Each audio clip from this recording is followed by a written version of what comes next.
ప్రియమైన వారలారా, ప్రభు అయిన యేసుక్రీస్తు పరిశుద్ధమైన నామములో పరిశుద్ధాత్మనితో అనుదినము ఈ క్లుప్త సందేశము కొరకు ప్రభువుకు స్తుతించి మీకు శుభములు తెలియపరుస్తున్నాను. ఈ సందేశము వినుటకు మిమ్మల్ని ప్రేమతో ఆహ్వానిస్తున్నాను. దేవుని నామం మహిమపరచబడుచున్నది. అనుదినము ఈ చోటు నుండి మీ యొద్ద నుంచి వచ్చేటువంటి సాక్ష్యములను బట్టి ప్రభువుకు మహిమ కలుగునుగాక. ఒకే ఒక ఉద్దేశం, నేను ఆత్మచేత నడిపింపబడాలి, ఆత్మతో నడవాలి. ఆ విధానములో ఈరోజు ప్రభు మీకు అవసరమైన వాక్కును ఉంచాడు. సిద్ధముగా ఉన్నారని నేను నమ్ముచున్నాను. ఆ వాక్యము విని ముగిసిన వెంటనే నేను ప్రార్థిస్తాను. వెంటనే మీరు ఒక్క క్షణం కూర్చొని, ప్రభువా, ఈ వాక్యమును నేను అలాగే స్వీకరించాను, దాన్ని అభ్యాసము చేయబోతున్నాను, ఆశ్చర్యమైన కార్యములు మీరు చేయబోతున్నారు అని మీరు విశ్వాసపు మాటలు పలకండి. దినమంతా మీరు పలకండి, ప్రభువు నడిపిస్తాడు. వాక్యములోనికి వెళ్దాం. నాకు ప్రియమైన దేవుని బిడ్డలారా, అపోస్తులుల కార్యములు 16వ అధ్యాయము 18వ వచనం. ఆమె ఇలాగు అనేక దినములు చేయుచుండెను గనుక పౌలు వ్యాకులపడి దానివైపు తిరిగి, నీవు ఈమెను వదిలి పొమ్మని యేసుక్రీస్తు నామమున ఆజ్ఞాపించుచున్నానని ఆ దయ్యముతో చెప్పెను. వెంటనే అది ఆమెను వదిలిపోయెను. ఈ మాటలో, ఈ వాక్యములో ఒక అద్భుతమును చూస్తున్నాము.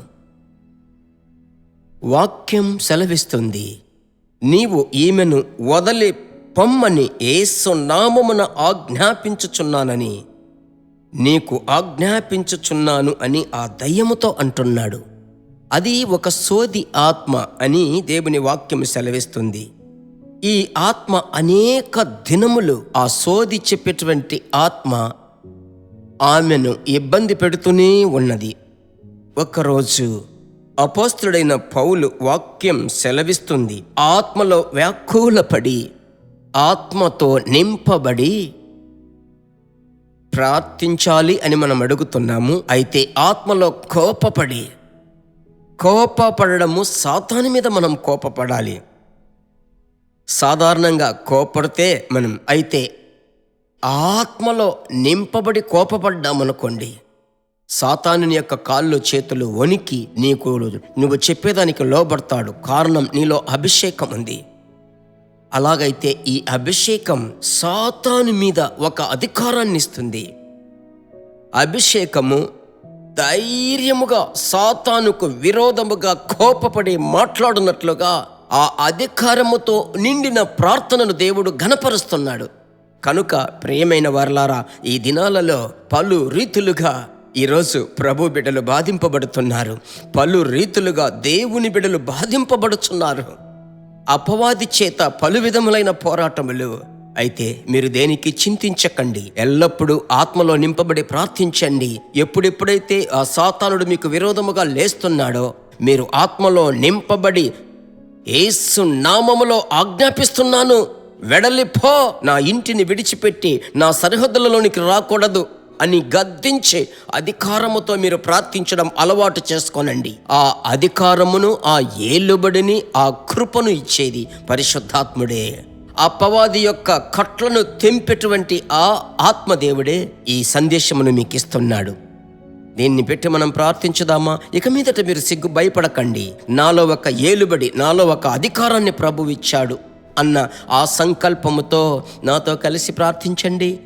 మంచి తండ్రి, యేసు క్రీస్తు నామములో ఏక మనస్సుతో ప్రార్థిస్తున్నామయ్యా. ప్రభువా, మీ బిడ్డలకు విరోధముగా లేచుచున్న పలు విధములైన ఆత్మలు ఇక మీదట గుర్తులు కనబడకుండా ఆ సోది ఆత్మ కలిగిన వారిని చూసి, ప్రభువా, ఆ దైవజనుడు ప్రార్థిస్తే ఆ ఆత్మతోనే మాట్లాడుతున్నాడు.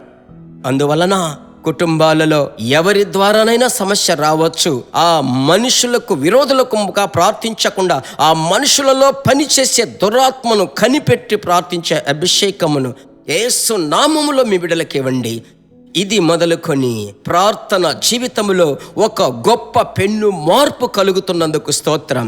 ఎవరెవరైతే కలిసి నాతో ప్రార్థిస్తున్నారో వారిలో ఒక మలుపు కలుగబోతున్నందుకు స్తోత్రం. మీ నామం మహిమపరచబడాలి. యేసు నామములో ప్రార్థిస్తున్నాను తండ్రి, ఆమెన్. Praise God. ప్రభువుకు స్తోత్రం. దేవుడు మిమ్మలను పలు రీతులుగా ఆశీర్వదిస్తాడు. అనేకులకు దీన్ని షేర్ చేసి వారిని ప్రోత్సాహపరచండి. దేవుని నామం మహిమపరచబడుతుంది. దైవ కృప మిమ్మలను భరిస్తుంది. ప్రభు చిత్తమైతే మరలా కలుసుకుందాం. God bless you. దేవుని బిడ్డలారా, ఈ వర్తమానము మీకు మిక్కిలి ఆశీర్వాదకరముగా ఉందని మేము నమ్ముచున్నాము. ఇంకనూ మా వర్తమానములను విని ప్రభువులు ఆశీర్వదింపబడుటకు జీసస్ మీట్స్ మినిస్ట్రీస్ అను మా యూట్యూబ్ ఛానల్ ను సబ్స్క్రైబ్ చేయండి. మరియు మా ప్రార్థన సహాయముకై మీరు సంప్రదించవలసిన మా ఫోన్ నెంబర్ 9841425286 మరియు 72954636. Email gpsrobinson@hotmail.com. ప్రభు మిమ్మును ఆశీర్వదించునుగాక.